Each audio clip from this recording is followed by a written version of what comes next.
AutoCAD နဲ့ပတ်သက်ပြီးတော့ AutoCAD ကိုအခြေခံအစပြီးတော့လုပ်ငန်းခွင်ထဲမှာသုံးလို့ရတဲ့အထိလေ့လာခြင်းနဲ့သင်တန်းကို regular လာပြီးတော့တက်ဖို့အတွက်အဆင်မပြေဘူးအချိန်လည်းမပေးနိုင်တဲ့သူတွေအနေနဲ့ကျွန်တော်တို့ရဲ့ MAEC သင်တန်းမှာ AutoCAD Basic to Advanced ဆိုတဲ့ဒါ video lesson လေးတွေဝယ်လို့ရပါတယ် Basic to Advanced lesson ထဲမှာဘာတွေပါမလဲဆိုတော့ video လေးတွေကစမှာပေါ့နော်ကျွန်တော်တို့ဒီမှာ 32K အပြည့်ပေါ့နော် 32K အပြည့် video lesson တွေပါတယ်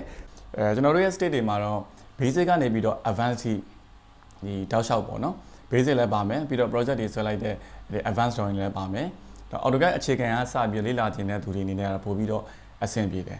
ဒီကောင်ကကျတော့စာအုပ်နဲ့ပတ်သက်တဲ့ဒါကကျွန်တော်တို့ရဲ့ notes ပေါ့နော် notes စာအုပ် basic to advanced ပါတယ်ပြီးရင်ကျွန်တော် exercise စာအုပ်တွေပေါ့ပုံမှန် 2D exercise တွေပါမယ်နောက်ပြီးတော့ project exercise တွေပါမယ်နောက် 3D တွေလည်းပါတာပေါ့အဲ့တော့ကိုက AutoCAD ကိုလည်းစိတ်ဝင်စားတယ်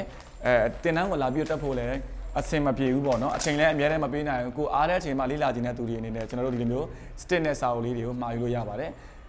ဒီနေ့ကကျတော့စာအုပ်ကော stick ကောပိုးကောအပေါင်းဝင်မှ9000ဖြစ်ပါတယ်အဲ့တော့သင်ခန်းစာနဲ့ပတ်သက်ပြီးတော့မရှင်းတာရှိရတယ်လို့ရှင်းတယ်ကျွန်တော်တို့ online ကနေပြီးတော့အချိန်မီ Viber ကနေမေးလို့ရတယ် Telegram ကနေလည်းမေးလို့ရပါတယ် Basic to Advanced stick နဲ့စာအုပ်နဲ့မှာကျင်တယ်ဆိုလို့ရှိရင်ကျွန်တော်တို့ရဲ့ MAUC Facebook page message ကနေဖြစ်ဖြစ်ဒါမှမဟုတ်ကျွန်တော်တို့ဖုန်း3994000651ကို Viber ကဖြစ်ဖြစ်ဖုန်းဆက်ပြီးတော့ဖြစ်ဖြစ်ဆက်သွယ်ပြီးတော့မှာယူလို့ရပါတယ်ကျွန်တော်တို့ကတော့ဒါ